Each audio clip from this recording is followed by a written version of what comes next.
Today, we're going to talk about erectile dysfunction. Now, the biggest problem is that erectile dysfunction used to be an old man's disease. About 5% of people in 1999 under the age of 40 had erectile dysfunction. In 2011, 14 to 28% of people under the age of 40 had erectile dysfunction. And that number has only gone up. I suspect it's somewhere around 30 to 40% of people under the age of 40. So why is erectile dysfunction increasing so rapidly? So I think this has to do with the way that we are literally training our genitals as men. So the first age of pornography exposure is around 9 years old. And most people start masturbating in their early teen years.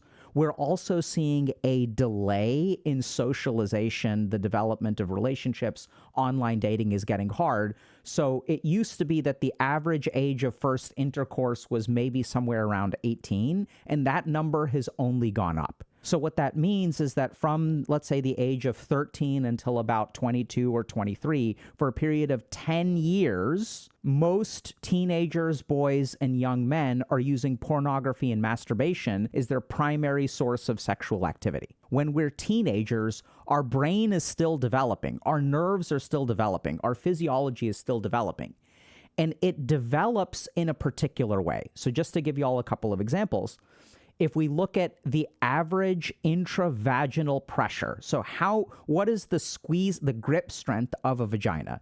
It's somewhere between 5 and 15 milligrams of mercury, okay? Now, if we look at the average hand grip strength, the average hand grip strength is somewhere between 65 and 105 pounds per square inch. So if you sort of like think about your hand, first of all, there's skeletal muscle, which is way stronger than smooth muscle, which is most of what the vagina has. And then we also have bones, right? So if I squeeze my hand like this, the amount of space, I can't even stick a pen in. Like, that's how tightly I'm squeezing. So what tends to happen is that our genitals get used to a certain kind of stimulation over a very critical period of development, and then it's hard for us to climax during sexual intercourse. Now we have to get into the definition of what erectile dysfunction is, and this is really important, okay? So erectile dysfunction means the inability to achieve climax for the duration of the sexual act. So I'm not able to finish with the pressure of a vagina, so therefore, like, I get defined as erectile dysfunction. So this is a key thing to understand, is a lot of people who have difficulty finishing think there's something wrong with their penis, and there's, in a sense, sort of is, right? Because we've trained it in a particular way. We're going to get to how to fix it, and the good news is that, like, most of these cases are 100% fixable. But then this creates a problem because the kind of sensory stimulation I need to achieve climax isn't there with vaginal penetration, which results in erectile dysfunction. So today what we're going to do is go into erectile dysfunction with a lot of detail. We're going to explain the physiology of how an erection forms. We're going to talk a little bit about the sequence of the sexual act, which is incredibly important to understand.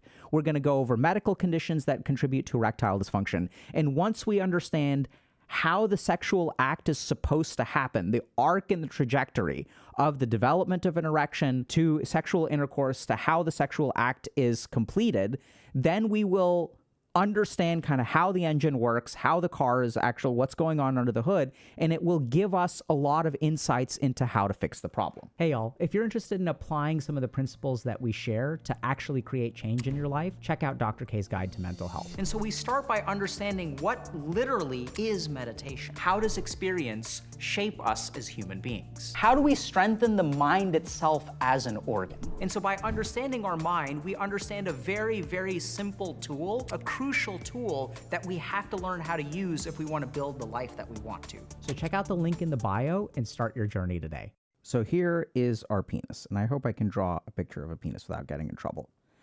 Now, in our penis, we have arteries that send blood into the penis, and we have veins that bring blood out of the penis, okay? So we have a couple of different chambers. We have something called the corpus cavernosum, which is here. We have two chambers called the corpus cavernosum, and then we have a chamber in the glands of the penis, the tip of the penis, called a corpus spongiosum. So normally when we have a non-erect penis, the flow into the penis and the flow out of the penis match. But what happens in an erection is that we will send blood into the penis, and there's a nitric oxide production in the penis. So nitric oxide is a vasodilator. So what that means is that it will increase the blood flow to the penis. So as nitric oxide production increases, and by the way, testosterone basically increases nitric oxide production. So this is a vasodilator. So what happens is I have an artery, and when I add nitric oxide, the size of the artery increases, right? So now there's this much blood. There used to be only the middle part, and now there's a lot flowing in. So when I add nitrous oxide production, it causes vasodilation, which means that blood is now flowing into the penis. So as I vasodilate, right, so as I increase the blood flow, these start to fill up with blood. And when these fill up with blood, this blocks off the veins. So as the you can kind of think about it this way, like as the corpus cavernosum fills up, we start to block the veins. And once we block the veins, then we've trapped the blood inside. And arterial pressure is greater than venous pressure, which means we're still pumping blood in. And then this is how we get an erection, right? So if we sort of think about a flaccid penis, it may be like 1 inch in size. And then once you get an erection, it literally will increase 5-fold in volume. So there are a couple of key things to understand here about erectile dysfunction. The first is that testosterone is what facilitates nitrous oxide production. So the other thing that we also discover is that since nitrous oxide is responsible for the vasodilatory mechanism that creates the erection, we also have the ability to develop phosphodiesterase 5 inhibitors. So this is the enzyme that then breaks down nitrous oxide. So if we have medications like sildenafil or Viagra, they block the breakdown of nitrous oxide. So if I'm blocking the breakdown of nitrous oxide, then I will be able to maintain an erection because I'm maintaining the chemicals that allow me to keep an erection going. So this system is mediated by testosterone and nitrous oxide, right? So testosterone results in the production of nitrous oxide, which is a vasodilator, which allows us to maintain an erection. Now, normally, we have an enzyme called PDE5, phosphodiesterase 5, which then breaks down nitrous oxide. So when we lose our erection, right, so we're producing nitrous oxide, it's vasodilating our penis, and PDE5 comes in and breaks this down, which then breaks down the vasodilation, which then kills the erection. So if we look at something like sildenafil or Viagra, what this medicine does is blocks this enzyme from functioning. So it prevents us from breaking down nitrous oxide, which is how we're able to maintain erections. So this is a quick overview of the physiology of the penis. Now let's talk a little bit about what governs whether nitrous oxide is built or not built, right? So nitrous oxide is what results in the development of an erection, but when does it turn on, when does it turn off? So now what we have to do is talk about something called the autonomic nervous system. So we have a part of our body called the autonomic nervous system, which is divided into two components, the sympathetic nervous system and the parasympathetic nervous system. I don't know if y'all have noticed this, but we basically have two modes of action in our body. There are times where we are excited, there are times where we're angry, there are times where we are lustful. There are times where our body is basically in a high state of activity. Our blood pressure is high, our heart rate is high, maybe we're diaphoretic, we're sweating. So this is the activation of the sympathetic nervous system. This is governed by things like adrenaline and cortisol. So when you sort of think about going on a roller coaster or some kind of like adrenaline spike, that's your sympathetic nervous system acting. So these are hormones, which means that they travel everywhere in your body through the bloodstream. And the purpose of a hormone is to coordinate your whole body's response. So when I get adrenaline, I want to shut off my digestive system. We don't need to be digesting anything right now. I want to shut off the sexual act, right? So when we're going on roller coasters or we're being chased by tigers, we don't want to be having erections. We need all of our blood flow, not to our penis, but to the skeletal muscles in our arms and legs. And that's what adrenaline and cortisol will do. They will redirect blood flow to certain parts of our body. The second half of the autonomic nervous system is the parasympathetic nervous system. And this governs our rest and digest kind of mode, right? So sometimes after we've had a big meal, what happens? Our blood flow doesn't travel to our brain, doesn't travel to our skeletal muscle. It travels to our gut, it travels to our liver, and we sort of feel a little bit sleepy. We get a little bit of a food coma. And the other thing that happens is we can sometimes get an erection. So y'all may have noticed that you get erections when you're feeling relaxed. So when you wake up in the morning, a lot of men will wake up with something called morning wood, right? So we will have an erection early in the morning. I used to get erections all the time in organic chemistry class. It's not because I thought organic chemistry was super sexy. It's because I thought organic chemistry was super boring and it would put me to sleep. So this also leads us into sort of the stages of the sexual act. So what we know is to develop an erection, you need activation of your parasympathetic nervous system. You need to feel safe. You need to feel relaxed, right? So for those of y'all that are lucky enough to engage in healthy sexual relationships, you may be in bed with your partner, you're kind of feeling relaxed, you're kind of chilling, you're kind of relaxing, things feeling good, and then you start to get a little bit frisky, right? You start to develop a little bit of an erection. Now your mind is sort of noticing, look at how soft they are, and see how they smell, and they smell really good, and now I want your body. And then so what happens is, in order to develop an erection, we need activity of the parasympathetic nervous system.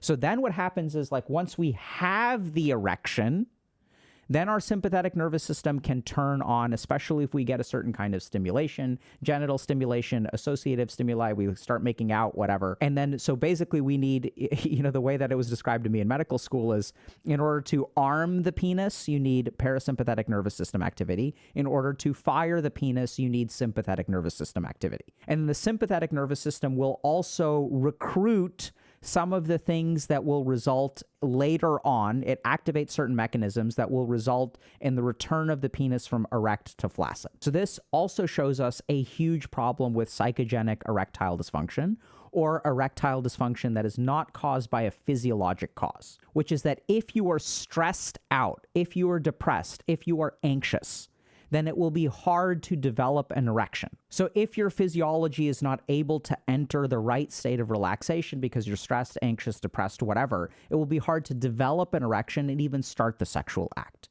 So one of the key signs of psychogenic erectile dysfunction, so non-physiologic, and we'll get to this in more detail in a second, is that you are able to develop erections while you sleep. So penile tumescence at night is still intact. So what the fuck does that mean? That means that, you wake up with morning wood, but when it comes to the sexual act, it's difficult to engage. So if there's a physiologic problem with the penis, then even some of these situations like morning wood or nocturnal erections will be impaired, right? Because there's some problem with the corpus cavernosum, some problem with the blood flow to the penis, the corpus spongiosum. So if there's a problem with kind of the hardware, then you'll have difficulties with erections basically all day long. But if there's a problem with the software, which is a psychogenic erectile dysfunction, then the penis is capable of working in non-sexual situations. Does that kind of make sense? Psychogenic erectile dysfunction is mostly found in young men. A study by Kaskurlu et al. Reported that 85.2% of 526 men under the age of 40 are struggling with psychogenic erectile dysfunction. So this doesn't mean that 85% of people under the age of 40 have erectile dysfunction. This is a study that is looking at, if I take all the people under the age of 40 and I try to figure out what is the cause of their erectile dysfunction, the cause of their erectile dysfunction is a psychogenic 85% of the time, which sort of makes sense, right? Because our bodies are young and healthy, which means that some of these other causes that we're going to talk about are going to be less common. So let's talk about physiologic causes of erectile dysfunction, okay? So psychogenic ED accounts for 85% of people under the age of 40. And by the way, the rate of erectile dysfunction under the age of 40, according to evidence, is up to about 28% in 2011. I suspect this number is about 30 to 40% in 2025. So what are the physiologic causes of erectile dysfunction? So heart health is penis health. So as we sort of explained at the very beginning, vasculature is very important. So you need healthy arteries, healthy veins. So what we tend to see is that people who have cardiovascular problems, things like hypertension, things like obesity, things like diabetes, things like chronic kidney disease, this is not vascular. People who have sleep apnea, very common cause of erectile dysfunction. So these are some of the very, very common physiologic causes. So basically problems with, if we look at poor cardiovascular health, like poor exercise, results in erectile dysfunction. So you need a healthy heart that's pumping the blood, healthy veins, healthy arteries, big, big, big causes. Now, there are also neurogenic causes. So remember that in order for the penis to work properly, it has to receive, there are a bunch of nerves, right? So when we touch the penis, it feels good. How do we know that it feels good? All of that information is transmitted via nerves. So 10 to 19% of erectile dysfunction over the whole population, okay, this is not young people, this is just everybody, is caused by neurogenic problems. So these can be things like multiple sclerosis, spinal cord trauma, things like stroke can cause erectile dysfunction, surgery can cause erectile dysfunction. So neurogenic causes are about 10 to 20% of them. So if there's a problem with your nerves in some way, there's going to be problems with erection. So this is another really good, this is a great opportunity to share something kind of cool. So a group of people that has great cardiovascular health and also has erectile dysfunction problems are professional bicyclists. So if we sort of think about a bicycle seat, what the bicycle seat is doing, the way that you sit, if you're like a professional, you're a biker, right? So if you go on marathons and stuff, or you bike for 8 hours a day, you are compressing the nerves and arteries and veins that go into the penis. So I don't know if this kind of makes sense, but if you look at the anatomy of the penis, the arteries and veins that go into them kind of travel through the area that's called the taint, right? So the area between the perineum and the scrotum is full of nerves, arteries, veins that sort of imbue the penis with what it needs. So if we compress that for extended periods of time, we block those nerves, then it can result in erectile problems. What's really interesting is that this principle is also utilized beneficially by yogis.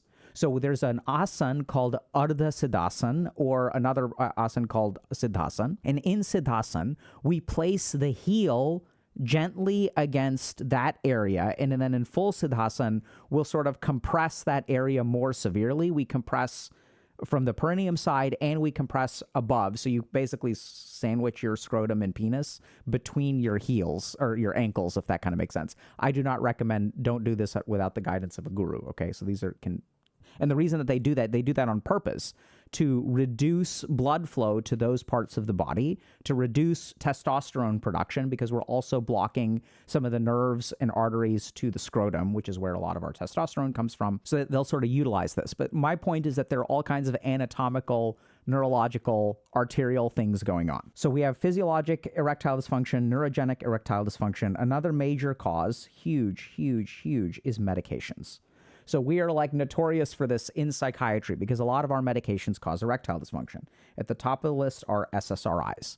So these are antidepressant medications, anti-anxiety medications, anti-OCD medications will cause erectile dysfunction. Another good example of this are antihypertensives. So these are medications that are going to affect your cardiovascular capability, right? So they're going to prevent your arteries and veins from contracting in the way that they normally do in order to combat hypertension. So that can cause problems with erectile dysfunction. We also know that your diet is really important for erectile dysfunction.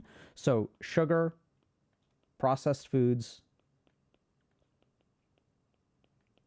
alcohol, nicotine,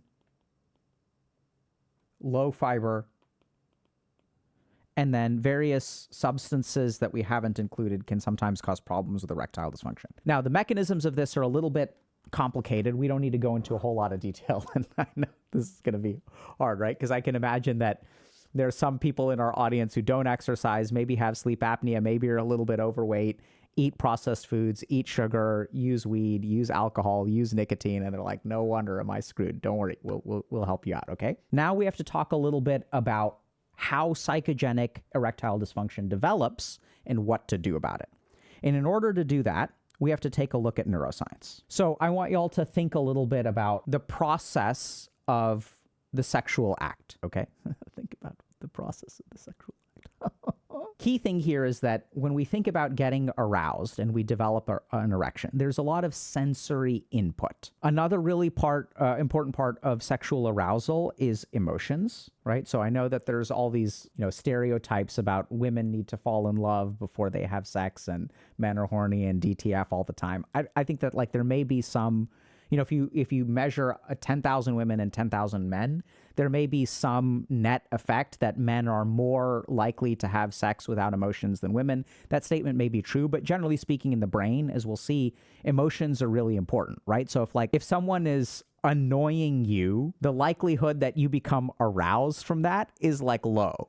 So sure, there may be some kind of fetish or something at play, but generally speaking, if people are just annoying you, or if you're afraid of them, or if they're pissing you off, the likelihood that you will be horny for them goes down.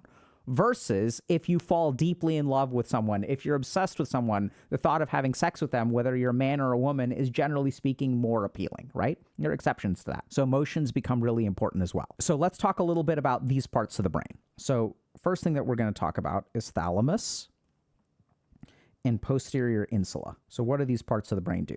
So the thalamus receives sensory input, and the posterior insula is responsible for interoceptive information.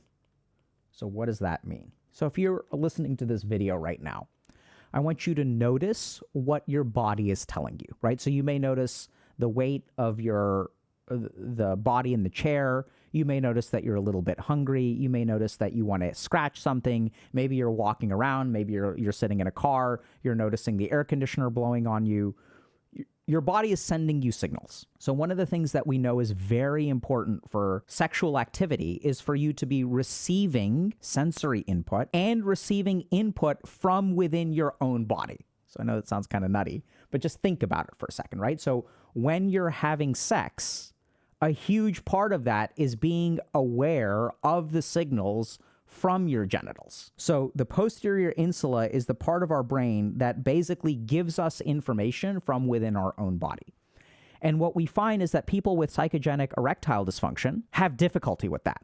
Okay? So cognitive attentional syndrome and metacognitive beliefs in male sexual dysfunction, overall, their cognitive and attentional patterns worsen negative internal states, reducing sexual excitement, detach them from their bodily sensations, and hindered sexual functioning. So if you're having sex with someone and you get in your own head, oh my God, am I doing a good job? Oh my God, are they enjoying it? Are they enjoying it or not enjoying it? Is it going well or is it not going well? Then this kills your boner. Or I have to think about something else. So if you get in your own head, what happens is this posterior insula stops becoming a part of your attention.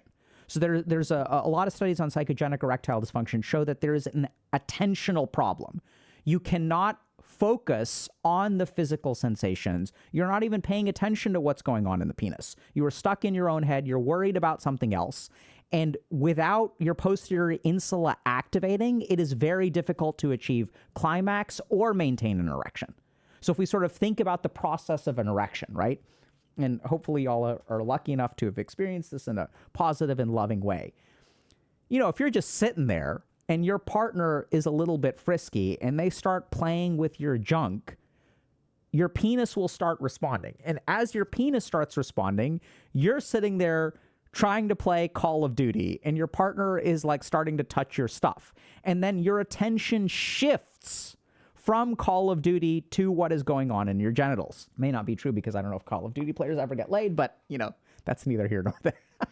This is what we mean by interoceptive information in the posterior insula, is that your attention needs to be able to shift to the penis. Now, here's what I see a lot in psychogenic erectile dysfunction. This is basically the crux of the pattern. So I'm a boy who started masturbating. Then what happens is I physiologically trained my penis to ejaculate with 65 to 105 pounds per square inch of pressure, and the vaginal intercourse of 5 to 15 milligrams of mercury is insufficient for me to achieve climax. So then what happens is I finally have sex for the first time, right? I'm a virgin and I'm like, oh my God, I want to have sex. I want to be a good person. I don't want to be a virgin loser anymore. I have sex for the first time.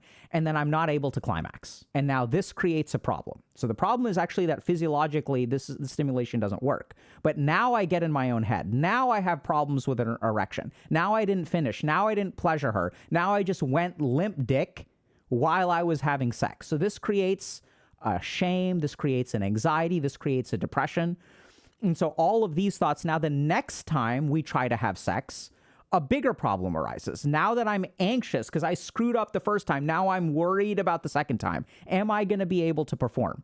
So now the second time I try to have sex, my sympathetic nervous system is active before I even start the sexual act. So what that means is I'm stressed out about having sex. My partner starts playing with my stuff, but I'm so stressed that I don't even develop an erection. Now it's even twice as bad. It's not that I went limp dick during sex. It's that I can't even get hard. This worsens the anxiety, worsens the depression. So then I try again the third time. This creates a vicious cycle that I think is one of the reasons why like up to 40% of people under the age of 40, I've seen this pattern so much, have erectile dysfunction. Second thing, anterior insula. The anterior insula is what processes the emotional features of stimuli. So let's explain this for a second, okay? I have kids, right? And like, I love my kids. So what happens is when I see my children, this is just visual information, right? My kids look the same all the time.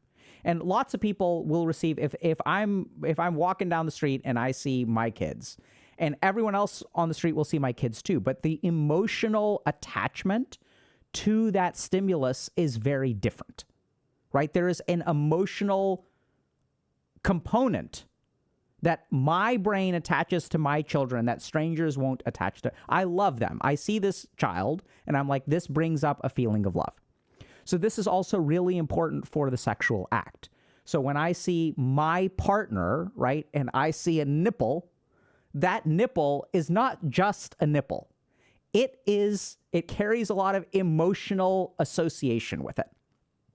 So this part of our brain, in order to have a healthy sexual erection and even achieving climax, the emotions of it are really important. This is why makeup sex is so good. Because there's an emotional block that made when we were feeling angry, then our sympathetic nervous system was active, and then we don't feel like having sex, and then we form this emotional connection. Now the anger goes away. Now we feel relaxed. Now we feel in love, and so we have this really intense, passionate sex because our anterior insula activates, and when that emotion activates, it helps our posterior insula activate, and then we're there, we're in the moment, we're not thinking about tomorrow, we're not thinking about yesterday. The whole point is we've forgotten yesterday. We forgot the conflict. We're not in our head. And so this leads to healthy sexual acts. The third part of the brain that we're going to talk about is roughly the prefrontal cortex and inferior frontal cortices. So these are responsible for sexual inhibition and sexual disinhibition. So our frontal lobes are the parts of our brain that give us context-dependent behaviors. They're the parts of our brain that say it is okay to do this here and not okay to do it over there. So my favorite examples of this are like picking your nose. If you're like by yourself at home, like, you know, binging out on some TV show and like eating popcorn, you'll go to town.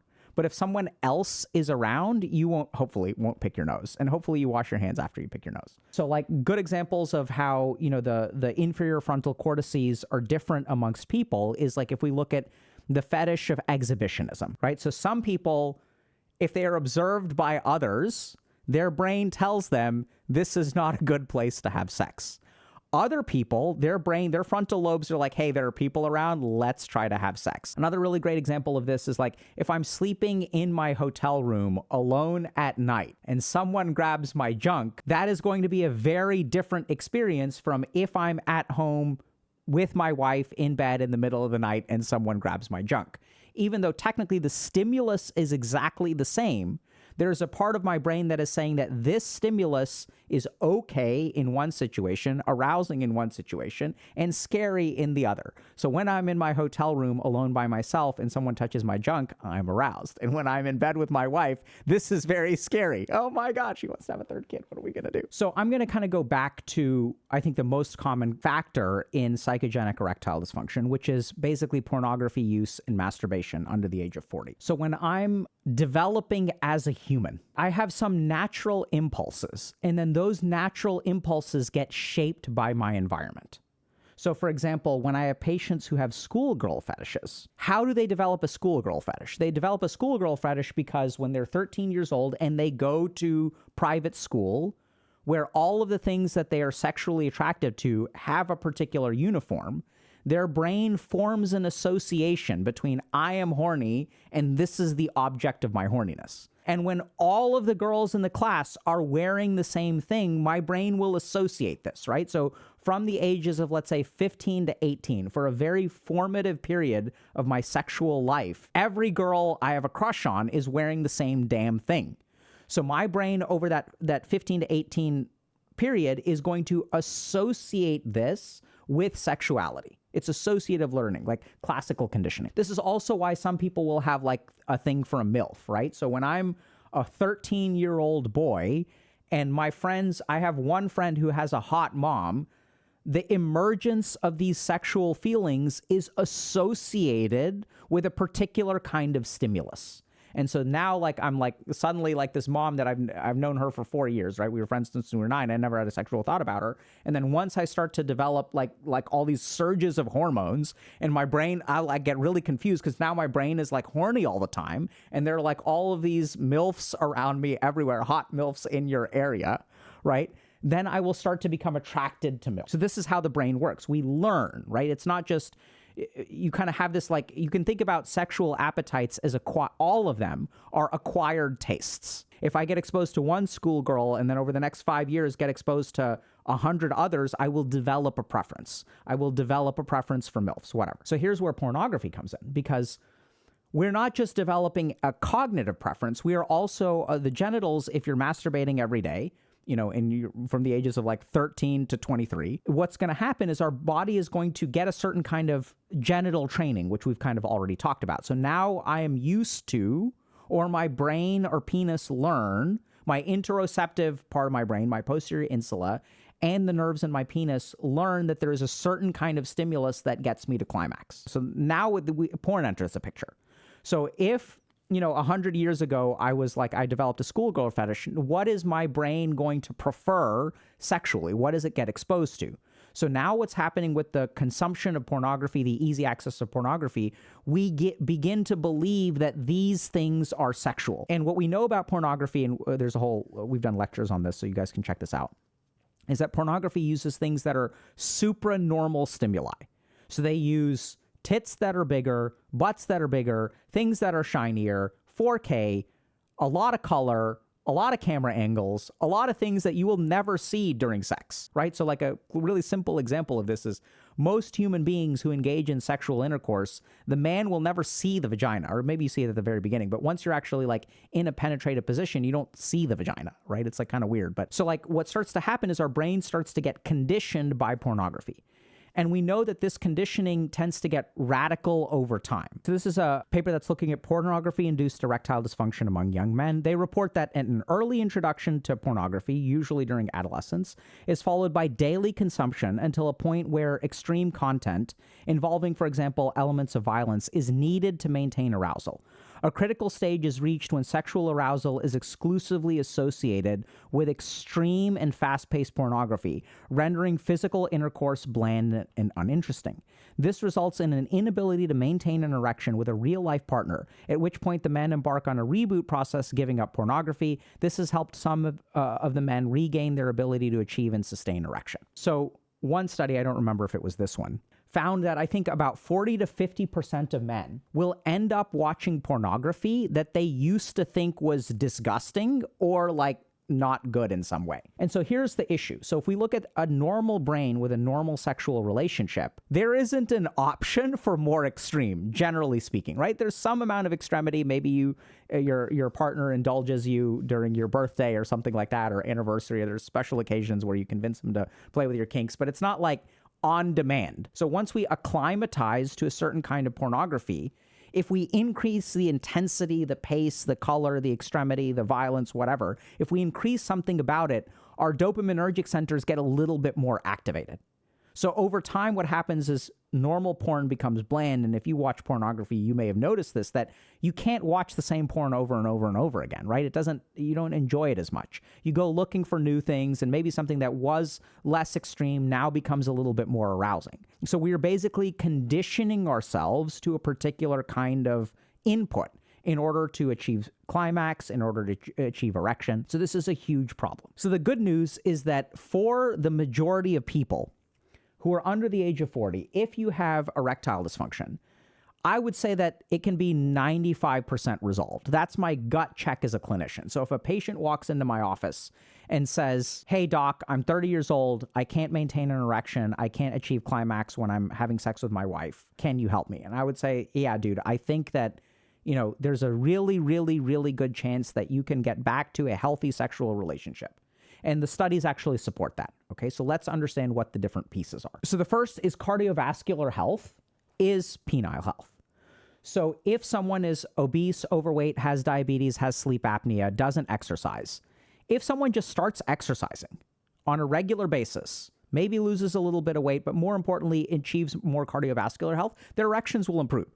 So this is true of people who are over the age of 42. So when we start to get to physiologic causes like hypertension and things like that, right? So when I have a 45-year-old dude in my office who just got diagnosed with hypertension, has trouble maintaining an erection, getting them to exercise and bringing down their blood pressure will 100% help their erection. So there are also things that we've talked about, sugar, processed foods, things like that. So the first thing is that if you get physically healthy, your erections and your ability to achieve climax will definitely get better. So now we have to dive into psychogenic erectile dysfunction and how to sort of treat that. So this is where what we know is that there are studies that show that attentional control, so getting better at shifting your attention, will help you maintain an erection and achieve climax. So if we look at people who struggle to maintain erections and climax, what we find is that once they get into their head, they cannot get out of their head.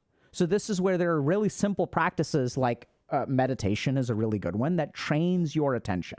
But it's not just things like meditation, right? So there are specific studies that have attentional control exercises, which you can learn. And it is shifting your attention from being in your own head. And so this is what I would encourage y'all to do if you're struggling with this. Pay attention to your body, right? Just enjoy the experience. Don't think about whether you're making her come or not. Don't think about your erectile. Just enjoy the sensations. Be in the present moment as much as possible. And when you do that sort of thing, it'll activate that posterior insula, all of those interoceptive senses, and it will move you closer to the right direction. The next thing to think a little bit about is the anterior insula, which is our emotional processing. So this is a big part of the work that I do with people. This is why psychotherapy can be incredibly helpful for erectile dysfunction, is that the sexual act is associated with all kinds of stuff. And we have to deconstruct all of those associations because those associations aren't real. So when I ask, let's say, a 20-year-old kid, I had a patient once who was like this, who came into my office and said, Dr. K, I can't achieve orgasm. And then I asked them, tell me more about that, help me understand the problem.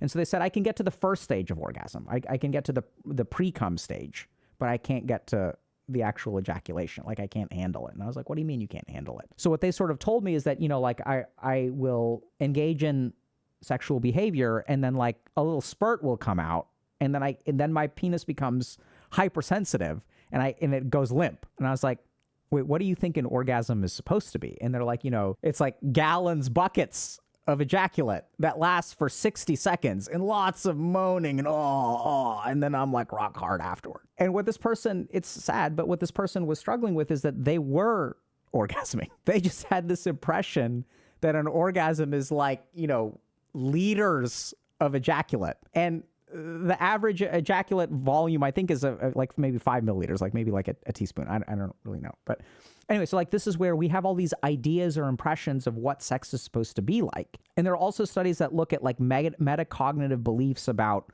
manliness. Like, what do you think a manly sexual act is supposed to look like?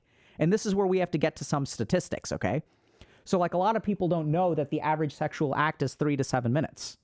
And that if 50% of women will want the sexual act to end at 10 to 15 minutes, like they're done after that. A lot of men don't realize that only about 21 to 30% of women can achieve an orgasm through vaginal penetrative intercourse. So this is where we get a little bit technical, but the tissue that becomes the glans penis is the same tissue that is the clitoris. So during embryology and development, there's a small piece of tissue. So we're all default female, by the way. And then what happens is the clitoral tissue, under the influence of an androgen like testosterone or androstenedione, will develop into the glans penis. So there are, some cases of like, if you get a woman, a biological female, who has like a testosterone secreting tumor, you will see the clitoral enlargement. So the clitoris will start to morph somewhat into something that looks closer to the glans penis. It doesn't turn into a glans penis. But my point is that embryologically, the tissues are the same. So here's a simple question. If y'all are worried that you can't make your female partner orgasm with vaginal intercourse, we're going to do a really simple experiment. So imagine that you are trying to achieve climax without ever touching the top half of your penis. Can you climax by stimulating the base of your penis? Probably not. I don't know this experiment. Right? So if we sort of think about it, like which part of the penis is the most important for achieving climax? It's the glans. It's the corpus spongiosum in that tip of the penis where all the nerve endings are. I mean, the shaft is good too, don't get me wrong. But that's usually what we need, right? And so women are the same way. They need clitoral stimulation because that's where the majority of the nerve endings are that will allow them to achieve orgasm. My point is that when we're engaging in a sexual act, if we don't know these facts, we don't know that the average intercourse lasts 5 minutes. If you're screwing for 3 minutes or 10 minutes, like that's normal for most people, right? So you don't need to get anxious about that. But then that triggers all of these problems with attentional control, and then you're in your own head and stuff like that. So that creates a lot of problems. So usually what I tend to do when I'm working with people is I will help them unpack these beliefs. I will help them think about where they constructed these ideas. I will help them deal with their emotions. I will help them develop emotional regulation techniques and help them develop relaxation techniques. Right? Because if you are approaching the sexual act and your adrenaline and cortisol are high, you will never develop an erection. So we need to do some of that physiologic rewiring, psychological rewiring. As you dig into these things, things tend to get better. And the last thing that we're going to talk about are other forms of intervention. So this is just to let y'all know. So we have medications for things like erectile dysfunction, and sometimes these can work incredibly well. So if you have, stress-based sexual erection problems, and we do something like prescribe sildenafil, which is a trade name Viagra. This can work really well because you're afraid, like you can't get an erection because you're stressed out. The Viagra helps you get an erection. Then you are able to have sex. Then you're able to stay hard enough, hopefully, to climax. And then you've had one success. And once you've had one success, it becomes easier to have your second, easier to get the third. Then you start penile retraining. Then you start engaging in sex. And then this is how you basically rehabilitate the penis. And then once you rehabilitate the penis and now you're no longer anxious, you don't need the Viagra anymore, right? You don't need the sildenafil because now everything is working the way that it should. There are also cases of things like intraurethral suppositories, which are a localized amount of some kind of medication that is inserted into the tip of the penis. So it doesn't have to be like if you have a medical contraindication, like if you've got right-sided heart failure or something like that, then you shouldn't take sildenafil. So there are things like that. And then there are also a couple of other things that people will do. One is they'll use vacuum-assisted devices. So these are things like penis pumps that, remember that a lot of the maintenance of erection has to do with pressure gradients from your arterial blood flow and your venous blood flow. Problem with a lot of these vacuum assistive devices is that about 30 to 46% of people will stop using them because of like bruising and other side effects. And the last thing that we have is we do have surgical interventions for erectile dysfunction. These are things like penile implants. So you can put some kind of implant into the penis, a little bit outside of my wheelhouse. You got to go see a surgeon or a urologist for that kind of thing. So that you can do that kind of stuff too. So there's a lot of stuff that you can sort of do from a lifestyle perspective, from a psychogenic perspective, to understand how the brain develops an erection, what's going on in your nervous system, what's going on in your head, the ability to shift your attention, and then you can absolutely move in the right direction. The last thing that we tend to see is that abstinence or severe reductions in pornography and masturbation will help a lot. If you think about the frequency of sexual activity,